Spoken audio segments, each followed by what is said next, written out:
Xornada de derbis comarcais na primeira futgal que caeron do lado do Unión e do Valiño, necesitados de puntos. No grupo 2, a Esteirana caeu ante o Praíña e precisa puntuar na última xornada para evitar o descenso directo. 33ª xornada da primeira futgal, fin de semana de derbis barbanzás no grupo 5.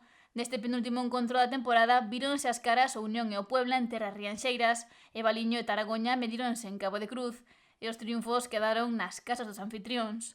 O Unión precisaba gañar para chegarse un pasiño máis a confirmar a súa presenza na fase de ascenso, mentres que o Puebla xa ascendido non se xogaba nada relevante neste duelo.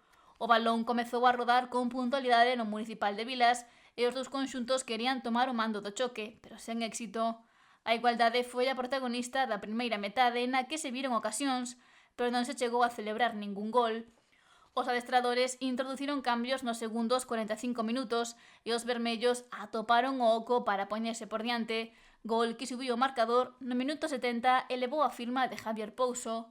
O Unión estaba por diante no marcador e o Puebla quería igualar, pero a falta de 5 minutos para o final chegou a sentenza local. Isma Cerqueiras non errou dende o punto de penalti e o 2-0 lucía no marcador no 85, resultado que se vía reflectido tras o asubío final.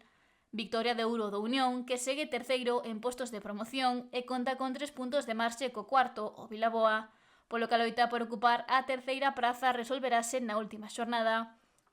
Antes de comezar o derbi, o Unión fixolle o pasillo ao Puebla logo do seu título como líder do grupo 5.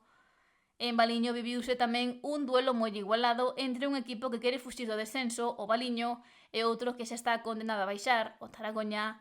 A pesar da súa situación, os rianxeiros non lle perderon a cara ao derbi e tiveron contra as cordas os crucenses, polo que os primeiros 45 minutos consumíronse co 0-0 inicial, lucindo no marcador.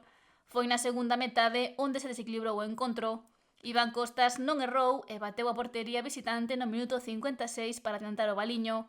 Os locais mantiveron a iniciativa e no 68 Madiop converteuna no segundo tanto da tarde, o que suporía o 2-0 definitivo. Con este triunfo, os de Boiro evitan o descenso directo, pero precisan gañar na última xornada para salvarse de posibles arrastres. Mentres que a Esteirana complícase a vida logo de caer ante o Praíña, o Solís Vara acolleu un encontro no que se viu de todo. Os visitantes tomaron o mando nos últimos compases da primeira metade, pero tras o descanso, os muradáns puxeron as tabuas grazas ao tanto de Godofredo Gutiérrez, que subiu o marcador no 50, e 10 minutos despois os locais deronlle a volta ao marcador co gol de Lía Russo. Cando parecía que o triunfo quedaba na casa, reaccionou o Praíña. Nos últimos minutos, e no engadido, deronlle novamente a volta ao encontro para poñer o que sería o 2-3 definitivo. Agora a Esteirana é 13ª e ten unha marxe de 3 puntos co descenso, polo que para asegurar a permanencia matemática precisa puntuar na última xornada.